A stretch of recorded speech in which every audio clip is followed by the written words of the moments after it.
Assalamualaikum warahmatullahi wabarakatuh dan selamat sejahtera. Bertemu lagi kita dalam channel Cikgu Fairuzah. Hari ini, Cikgu akan berkongsi dengan anda perniagaan SPM tingkatan 4. Jom kita tengok apa yang Cikgu akan kongsikan dengan anda.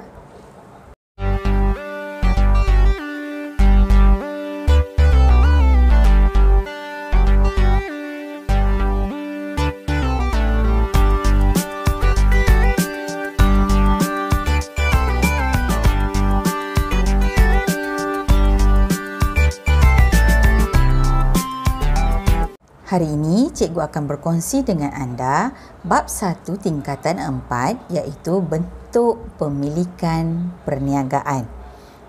Okey. Bentuk pemilikan perniagaan ini terbahagi kepada 6. Okey, bentuk yang pertama ialah milikan tunggal, yang kedua perkongsian, yang ketiga koperasi, yang keempat syarikat awam berhad, yang kelima syarikat sendirian berhad, yang keenam bentuk-bentuk lain dalam pemilikan perniagaan. Jom kita tengok. Ini cikgu akan berkongsi dengan anda bentuk pemilikan perniagaan yang kedua iaitu perkongsian. Okey, apakah yang dimaksudkan dengan perkongsian? Okey, perkongsian ditubuhkan melalui kerjasama antara dua atau lebih individu. Itu bezanya dengan milikan tunggal sebelum ni. Okey, milikan tunggal seorang sahaja. Perkongsian dua atau lebih individu. Okey. Dia tertakluk di bawah Akta Perkongsian 1961 dan Akta Pendaftaran Perniagaan 1956 pindaan 1978. Okey, bilangan rakan kongsi untuk syarikat perkongsian ini ialah 2 hingga 20 orang sahaja. Namun begitu, dalam bidang profesional sama ada seperti peguam ataupun accountant, dia boleh 2 hingga tidak melebihi 50 orang. Okey, apa kelebihan perkongsian ni? Dia juga secara tak langsung dapat berkongsi kepakaran, ilmu pengetahuan, kemahiran, pengalaman dan beban tugas dapat berkongsi bersama-sama. Okey, berbanding dengan milikan tunggal yang hanya seorang sahaja. Okey. Baik, sebelum kita pergi dengan lebih jauh, kita lihat jenis-jenis rakan kongsi yang ada. Okey, ada 5. Okey, jenis yang pertama ialah rakan kongsi berhad. Apakah yang dikatakan dengan rakan kongsi berhad ini? Rakan kongsi berhad ialah liability terhad, liability ahli tersebut terhad kepada jumlah yang dilaburkan sahaja. Tidak ada kuasa pengurusan dan dibenarkan untuk memeriksa rekod dan akaun perniagaan. Okey, ada 3 lah kat situ. Liability terhad kepada jumlah yang dilaburkan, tidak ada kuasa pengurusan dan boleh memeriksa rekod dan akaun perniagaan. Okey, itu rakan kongsi berhad. Okey.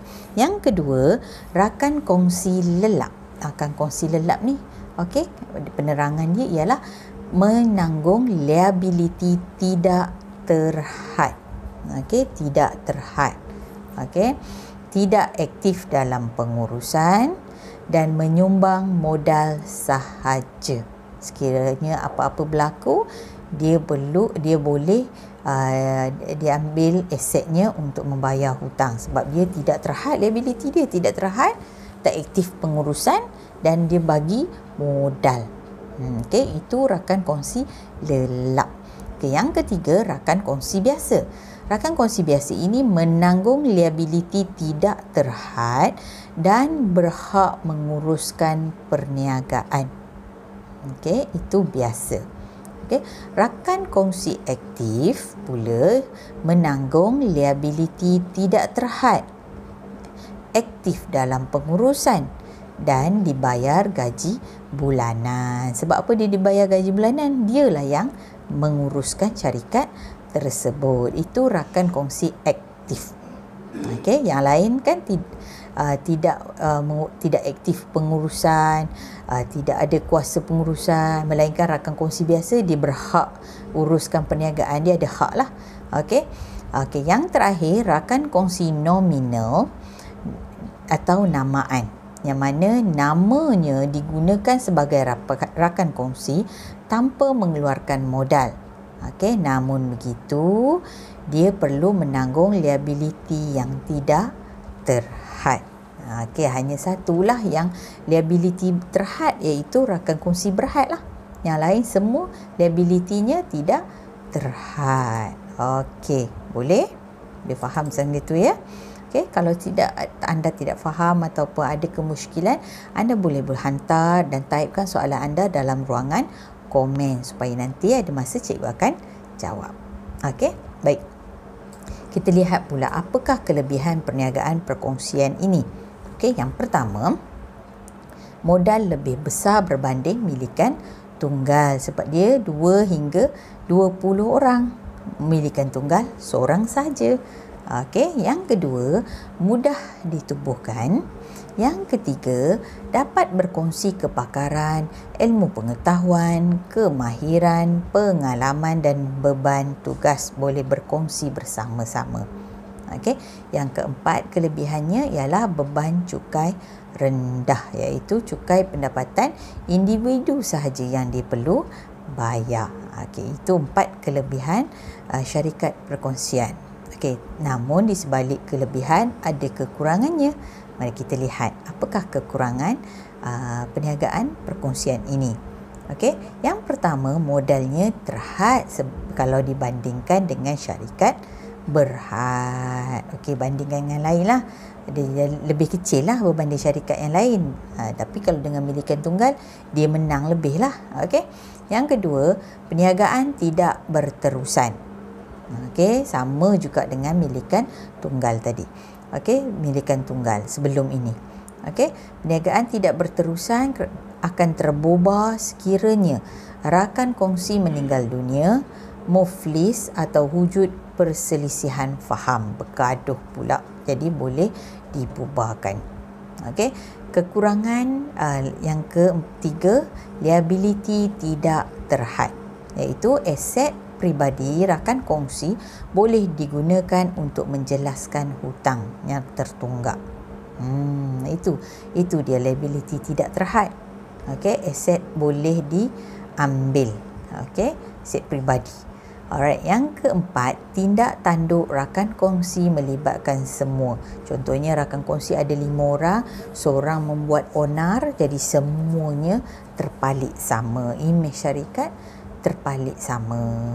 Okey, itu tadi kekurangan dan kelebihan perkongsian. Jadi sampailah sekarang masanya untuk segmen pengukuhan, untuk mengukur sejauh mana kefahaman dan pengetahuan anda tentang topik perkongsian ini. Jom kita lihat apa soalan yang cikgu sediakan untuk anda. Alright, yang pertama. Okey, yang pertama, perbualan berikut berkaitan dengan bentuk pemilikan perniagaan. Okey, tengok dialog kat situ. Saya boleh mengurus semua perkara berkaitan pemasaran. Okey, kalau macam tu kita boleh mendaftar perniagaan mengikut Akta Pendaftaran Perniagaan 1956. Saya akan tumpu kepada urusan pengeluaran. Seorang lagi pula cakap, mengenai masalah ICT, saya boleh selesaikan. Tengok soalan dia. 1. Apakah jenis pemilikan perniagaan tersebut? 1 markah. Yang kedua, jelaskan kelebihan pemilikan perniagaan di 1 tadi. 5 markah. Kan? Mudah kan? Boleh jawab? Kita tengok. Adakah jawapan anda sama dengan jawapan yang telah cikgu sediakan ini? Okey, yang pertama. Apakah jenis pemilikan perniagaan tersebut? Okey, jawapan dia dah tentunya fakta lah. 1 markah ni dia nak. Okey, jenis pemilikan perniagaan tersebut ialah perkongsian. Dah dapat 1 markah. Mudah kan? Kalau anda faham situasi tersebut. Okey, sebab tadi ada 3 orang kan? Dia lebih daripada 1. Okey, jadi nak tahu. Jelaskan kelebihan pemilikan perniagaan perkongsian tadi itulah 5 markah. Okey, bagaimana anda nak senaraikan? Senaraikan poin-poin sedemikian rupa. Okey, seperti berikut. Okey, yang pertama, modal lebih besar berbanding tadi syarikat berhad kan. Okey, yang kedua, mudah ditubuhkan ataupun kamu cakap tidak banyak peraturan. Itu pun dah dapat 2 markah. Okey, yang ketiga, risiko kerugian disebarkan sebab dikongsi bersama-sama. Okey, yang keempat, berkongsi kepakaran, pengalaman atau kemahiran. Okey, kat situ dah dapat 4 markah. Okey, yang kelima, tugas rakan kongsi boleh diambil alih. Kan kongsi sama-sama. Okey. Yang keenam, cukai yang rendah. Okey, ataupun anda boleh beritahu perlu bayar cukai pendapatan individu sahaja. Itu pun dapat markah. Dah 6 markah kat situ. Okey, yang ketujuh, boleh membentuk satu ikatan perjanjian sebab lebih daripada 2 orang. Okey, 2 orang je ada perjanjian. Okey, elak berlaku perselisihan faham, pertengkaran dan salah faham. Sebab apa? Sebab kalau wujud perselisihan faham, maka perniagaan perkongsian tadi terpaksa dibubarkan. Jadi dah ada 8 kat situ, lebih pula. Okey, sedangkan diminta 5 sahaja. Tak apa, kamu boleh pilih mana-mana yang kamu senang nak ingat. Okey, jadi mudah untuk anda. Okey, ataupun anda terlupa pada hari kejadian, hari periksa nanti anda terlupa, jadi anda boleh ambil mana-mana 5. Okey, sebab maksimum 5 markah sahaja. Okey, boleh? Kita tengok pula soalan nombor 2. Maklumat berikut berkaitan dengan bentuk pemilikan perniagaan. Puan Alia ingin mengajak rakan baiknya, Puan Yati, untuk membuka sebuah perniagaan butik pakaian kerana kawan baiknya itu mempunyai kepakaran dalam bidang menjahit pakaian. Di samping itu, rakannya itu juga dapat membantu menyumbangkan modal untuk perniagaan tersebut. Yang pertama, apakah bentuk pemilikan perniagaan yang sesuai? Tengok baca tu pun dah tahu, ada Puan Alia, ada Puan Yati. Okey. Yang kedua, jelaskan 3 kelebihan pemilikan perniagaan di 1 tadi. 3 markah. Okey, kita lihat bagaimanakah cara jawab dia. Dah tentulah jawapan dia senang sangat kan. Okey, bentuk pemilikan perniagaan yang sesuai untuk Puan Alia ialah perkongsian sebab ada 2 orang tadi kan. Alright. Jelaskan 3 kelebihan pemilikan perniagaan perkongsian tadi. 3 markah. Okey, jadi Ambena yang ambil yang mana? Okey, yang pertama, mudah ditubuhkan. Modal lebih besar ataupun anda boleh cakap berkongsi modal sebab 2 orang berkongsi modal lah. Okey, boleh, dah 2 markah.